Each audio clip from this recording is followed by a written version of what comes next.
Now, let's join ace broadcaster Mamode Akuga as he takes us inside the Niger Delta. Hello out there and welcome to the program.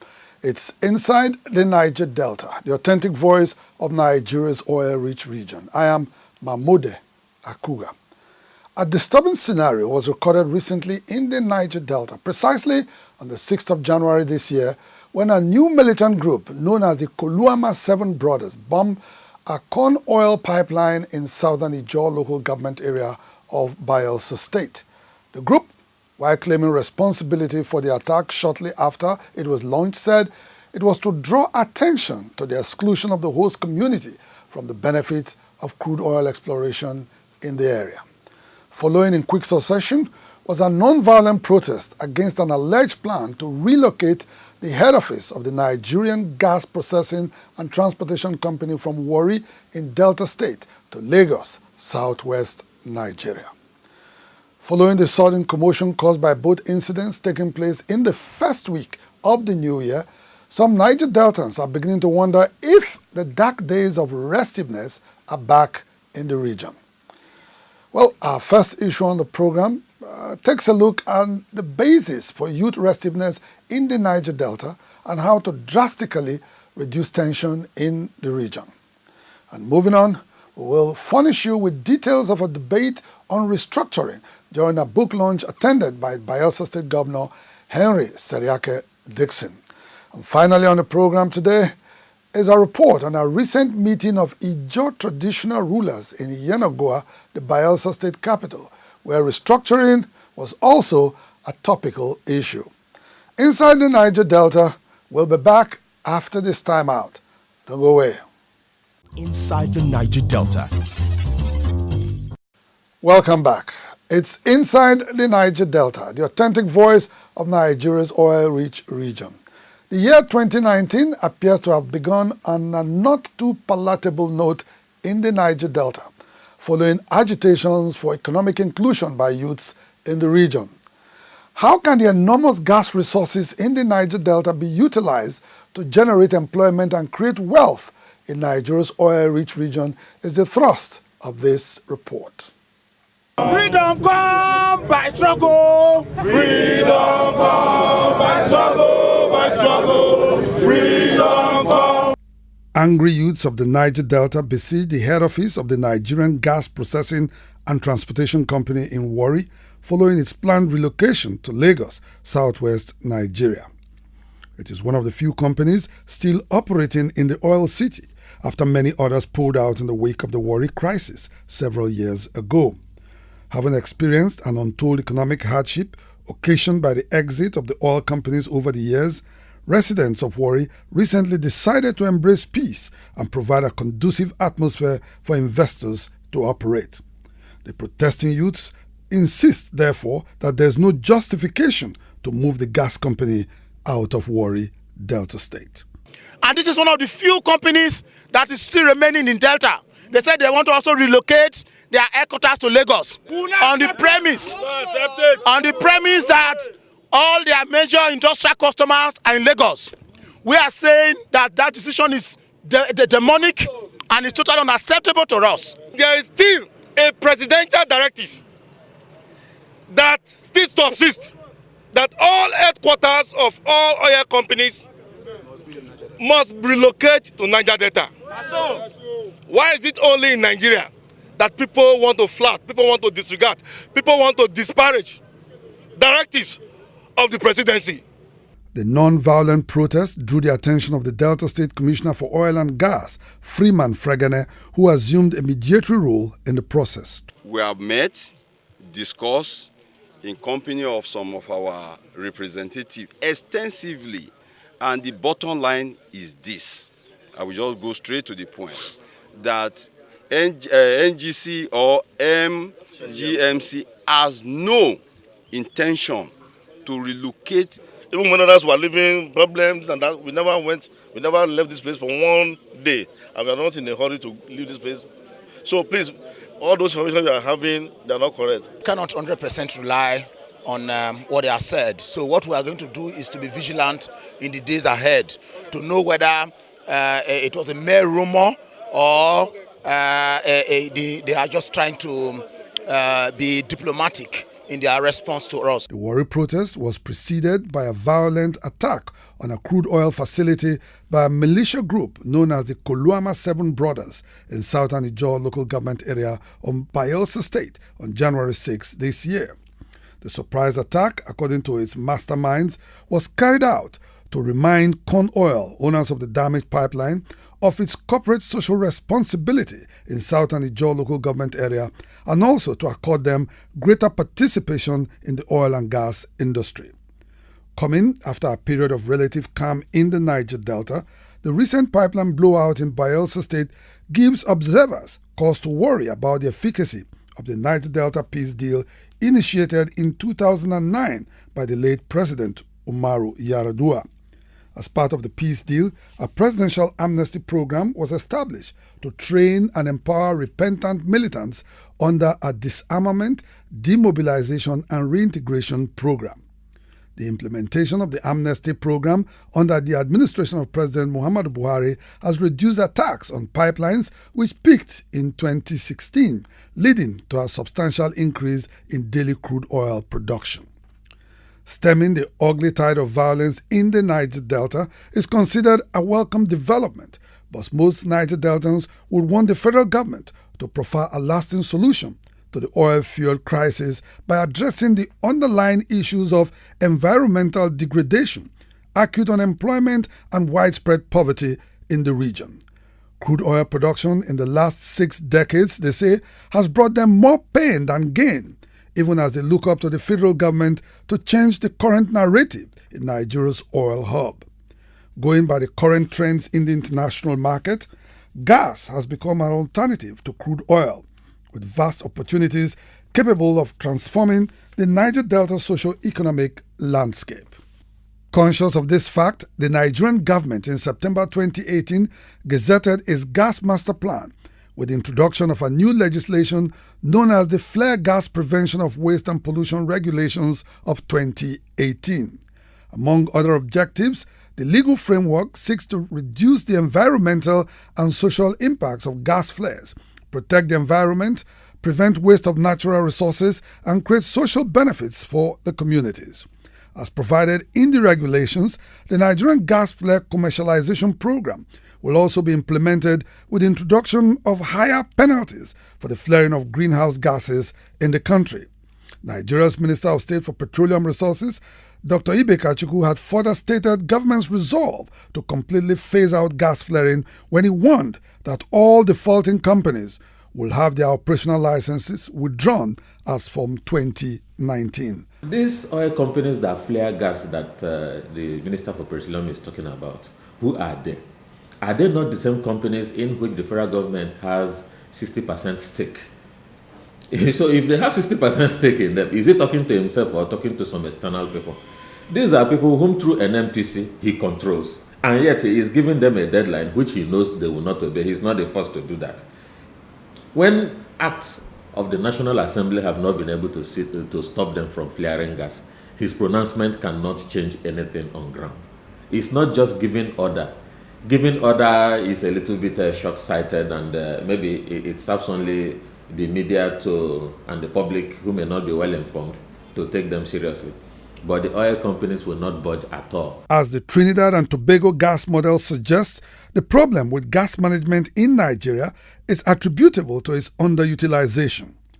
Consul General of Antigua and Barbuda in Nigeria, Ambassador William Wallace, says despite having the least gas deposits in the world, Trinidad and Tobago has effectively commercialized the product to the benefit of its citizens. In this tiny island country, gas is first supplied to individual homes and industrial parks to stimulate the local economy before it is exported to earn foreign incomes. Whether it's ammonia, methanol, urea, etc., we have been utilizing the gas for development of the country, first and foremost. And what we export, which you would see in the model that I gave you, is the rest. Nigeria has it the opposite way around. You are exporting and then looking at what is left to to then utilize industrially. No. Nigeria should be utilizing fully all the gas that they have, and they should stop the flaring, penalize heavily those who are still flaring gas, and capture that gas and make use of it for not only the benefit of the Niger Delta, but for the country as a whole. Because your power should be driven by gas. Trinidad's power, 99.9% is driven by gas. There is no home owning a generator like you have to here, right? Electricity is supplied, and it is constant, and it is there, and that is because of the utilization of gas. So that is part of the Trinidad model of gas, where Trinidad is driven by power and energy through gas, and industrialization through gas. Nigeria has the opportunity, with so much reserves of gas, to be the economy of Africa and probably even the world. Russia has a bit more than you, probably Saudi Arabia, but there's no reason why Nigeria should not utilize fully their gas. The Trinidad model on gas has shown that we have taken control of the transportation of the gas. From the time the gas is associated with the oil, we take control. So it's transported straight through our own transportation system, our own pipelines, through NGC, National Gas Pipeline, and goes directly to an industrial park where all the facilities and the industries are powered by this gas. It is the end, what we'll call the dregs, that is exported. Ambassador Wallace, who is also a gas consultant, has a proposal to replicate the Trinidad and Tobago gas model, which he has already given to the coordinator of the Presidential Amnesty Program, Professor Charles Dokubo. If given the opportunity, he plans to train youths in the Niger Delta in the transportation and delivery of gas in 3 months. He is optimistic that at the end of the training, the youths will have become Gaspreneurs. We are proposing a solution that is unique for the Niger Delta, and that's making them Gaspreneurs. At the moment, the gas, you're waiting to put down and lay pipelines, etc., to transport the gas, right? Yes. But we have a solution. I have a solution. As a matter of fact, with my associates, we can provide virtual pipelines, right, which will be trucked, and these Niger Delta youths could be trained with the trucking, with the gas gathering, and the gas delivery. And that is making them Gaspreneurs. So they can form themselves into cooperatives. The Niger Delta can now, or Amnesty Office or the Niger Delta Commission, can put the funds which are there already for them, for empowering them, to us to do the training and do the supply of the equipment and the machinery to take the gas and deliver it wherever they have to deliver it, whether it's to NNPC or whether it's to industrial parks or whether it's to manufacturing parks, etc., and that could be done. So they don't even have to be blowing up pipelines, you know, because there's no pipelines to blow up in the meantime. Whilst you're taking 5-10 years to lay down pipes, etc., we can be moving the gas virtually. The federal government's choice of gas as an alternative to crude oil is in response to the ongoing gas revolution in the global community. In the Niger Delta, it is expected to give rise to a more creative economy that thrives on clean energy. Moreover, the prospects of multiple jobs creation and a gas-based economy will most likely change the current narrative of poverty in the midst of plenty sooner than expected. Inside the Niger Delta. It's an international gathering. Every nation will testify to the glory of Jesus. It is 5 Nights of Glory 2019. Whatever the enemy destroyed around you today, receive life in the name of Jesus. There will be salvation of souls, breakthroughs, deliverance, signs and wonders. 5 Nights of Glory 2019, happening from Monday 21st to Friday 25th of January 2019 at 4:30 p.m. daily at Salvation Ministries, Home of Success, Block 17, Birabi Street, GRA Phase 1, Port Harcourt, River State, Nigeria, and all her satellite churches across the globe and numerous viewing centers worldwide. 5 Nights of Glory 2019. Jesus will be glorified. Nigeria's champion of restructuring and governor of Bayelsa State, Honorable Seriake Dickson, says the 2019 general elections will be a referendum on restructuring. The governor was speaking in Abuja recently at the public presentation of a book titled We're All Biafrans, which was authored by veteran journalist and rights activist Mr. Chido Onuma. According to the governor, Nigeria is now at a juncture where it must face comprehensive constitutional reform, and only candidates who believe in restructuring will be supported at the polls. Mine is not working, just like Nigeria is not working. That joke set the tone for the topic of discussion at the book launch, Federalism, Restructuring and Nation Building in Nigeria. For Governor Dickson, it has become visible even to the blind that the Nigerian project is no longer working. He said all Nigerians are now desirous of a change, and restructuring the country was the master key to unlock that change. For some time now, we've been talking about restructuring. You see, there's no way you can address the challenges of our country. You can't move forward until you go back to the faulty structure that we are currently operating.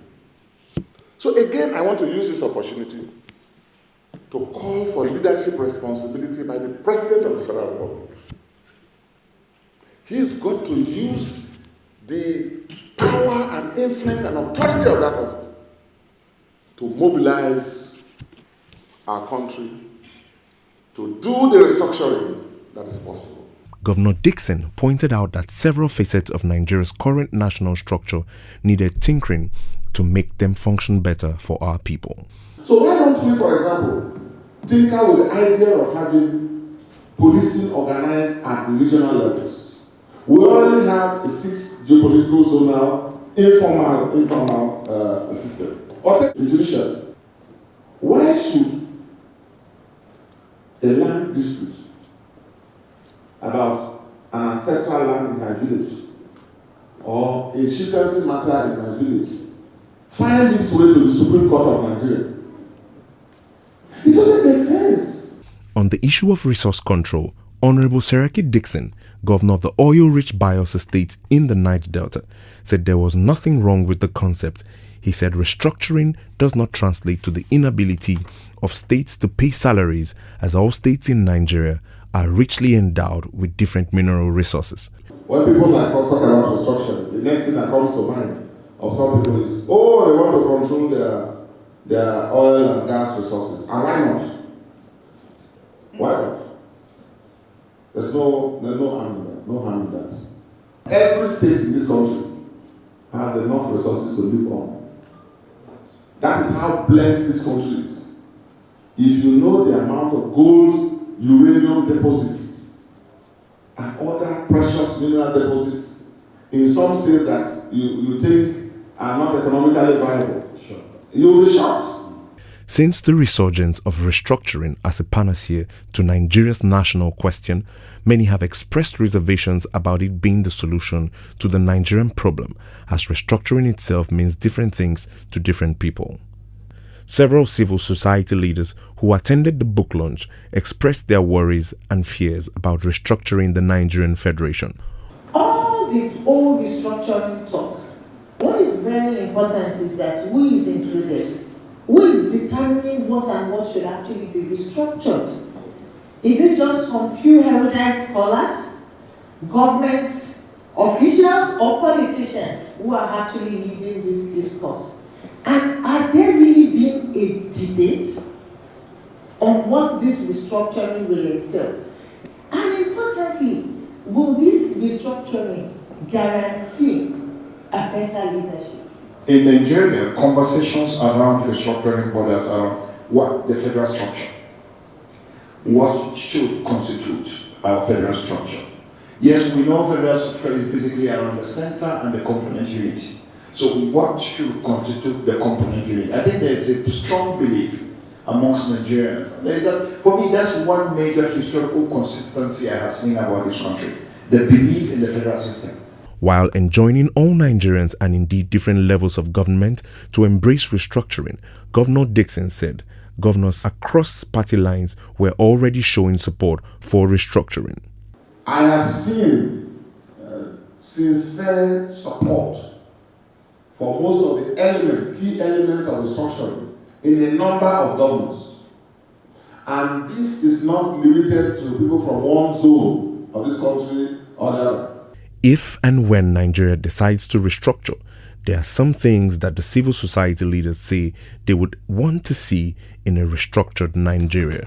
What I see, we don't want to see in restructuring. One, subsidiarity. Allow the local people to solve their problem. Take government to the lowest possible. Two, I want to see meritocracy. I don't mean no quota system. I mean if Hussein in Kano or in Kusokoto, he deserves X in that area, they should go to him. How do we maintain multiple identity and still retain the Nigerian identity? As we await the commencement of the 2019 polls and its eventual outcome, Governor Dickson says even if Nigerians didn't embrace the idea of restructuring, a new Nigeria is already emerging. Inside the Niger Delta. Ijaw traditional rulers and elders have called on their kith and kin, as well as members of other ethnic nationalities in the Niger Delta, to shun candidates without plans to restructure the Nigerian Federation during the upcoming elections. They made the call after a closed-door meeting recently in Yenagoa, the Bayelsa State capital. Correspondent Tekena Amiofori has more. It was a huge turnout of prominent traditional rulers and elders at the King Frederick Koko Conference Center, Yenagoa, where the Ijaw leaders met recently to deliberate on how to advance the cause of their people in the Nigerian system. The problem with governance in Nigeria, they insist, is the operation of a lopsided federal system of government which must be restructured as soon as possible. Bayelsa State Governor and Nigeria's champion of restructuring, Henry Seriake Dickson, who played host to the Ijaw leader, says it will take a restructured federation to guarantee social justice in the country. And we call for peace, we call for stability in all our communities in the Ijaw nation. And we once again call and remind the Nigerian states to be fair, to be just. Let us be a nation of fairness and justice, a nation of inclusiveness, a nation for the strong as well as the weak. That is what we just demand. Nigeria looks like a winner takes all syndrome, and it doesn't go well. We have over 260 ethnic nationalities, and you know the Ijaws and Niger Delta is the economic hub of the country. And we can say that for almost 60 years, it has been the breadbasket of the country. Compared with what is being used in developing our area, we have been shortchanged. The Conference of Ijaw Traditional Rulers and Elders also explored possible ways of restoring lasting peace in their communities. Participants at the conference commended Ijaw youths for their peaceful disposition in 2018, while calling on the federal government to withdraw heavy military presence from Ijaw communities. Elders and traditional rulers of Ijaw land are opposed to any form of militarization of the Niger Delta again, because we know the implications of militarization of the Niger Delta, and we've been able to manage situations in such a way that the Niger Delta is peaceful now, and so the decision is that we don't want any further militarization of the Niger Delta. One of the decisions reached at the conference was the need to postpone the election of new executive committee members of the Ijaw National Congress (INC) till the conclusion of the general elections in the country. After the general elections in the country, the Ijaw nation will gather here to elect its officers and servants for the next 4 or 5 years or so. And I want to congratulate Professor Ajenka, to congratulate other members of the steering committee, and I thank and appreciate our royal fathers. The Professor Joseph Ajenka-led steering committee has 3 months to pilot the affairs of the INC and conduct an election that would usher in a new set of leaders for the Apex Ijaw socio-political organization. inside the Niger Delta. Well, that's how much we can take on this edition of the program, Inside the Niger Delta, the authentic voice of Nigeria's oil-rich region. Program will be back same time, same station next week. I am yours sincerely, Mahmoud Akuga, appreciating you for staying tuned.